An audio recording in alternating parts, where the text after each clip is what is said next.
Magandang umaga mga ka-happy hour. Narito ang mga balita para sa MBC TV Network News Update 9 AM edition. Pagbabasa sa kindergarten, pinatututukan ng DepEd. Yan ang MBC TV Network News ni Winnie Hesoro. Binigyang diin ng Department of Education ang kahalagahan sa pagpapaunlad sa kasanayan ng pagbasa ng mga mag-aaral simula sa kindergarten upang masolusyonan ang lumalalang problema ng functional illiteracy ng bawat Pilipino.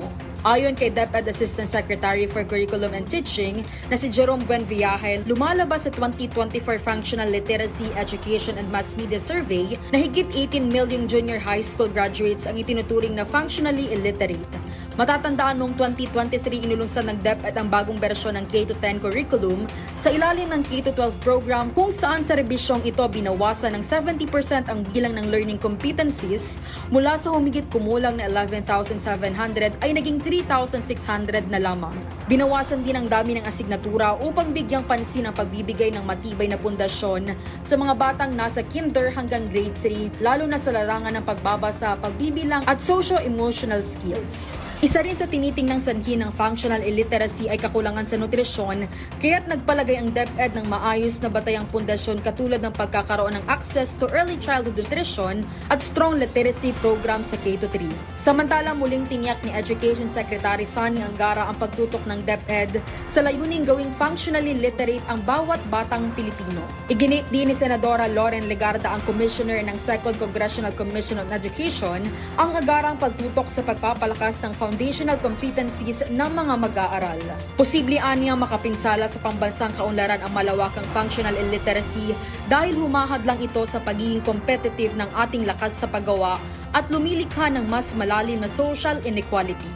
Sa ilalim ng bagong definisyon ng PSA para sa 2024 FLAMS, itinuturing lang ng functionally literate ang isang individual kung siya ay may kakayahang bumasa, magsulat, magkwenta at umunawa ng binabasa.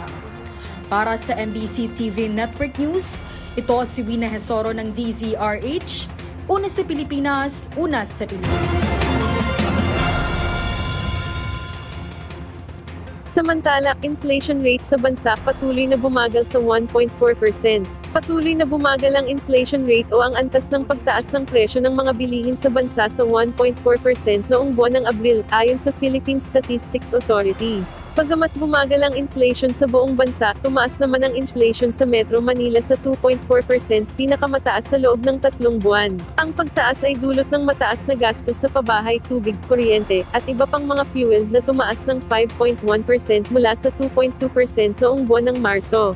Partikular na tinukoy ng opisyal ang malaking pagbaba sa presyo ng pagkain at inuming hindi alkohol na tumaas lamang ng 0.9%, mas mababa kaysa sa 2.2% noong nakaraang buwan. Dagdag pa aniya rito, ang pagbaba ng presyo ng bigas at ang mga gastos sa transportasyon na bumaba sa 2.1%.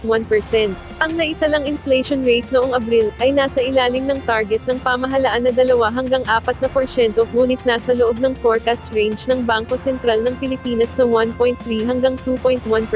Nanatili naman ang core inflation ng bansa sa 2.2%. At yan ang mga balita para sa MBC TV Network News Update 9 AM edition. Abangan ang mga susunod na balitaan mamaya para sa 10 AM edition.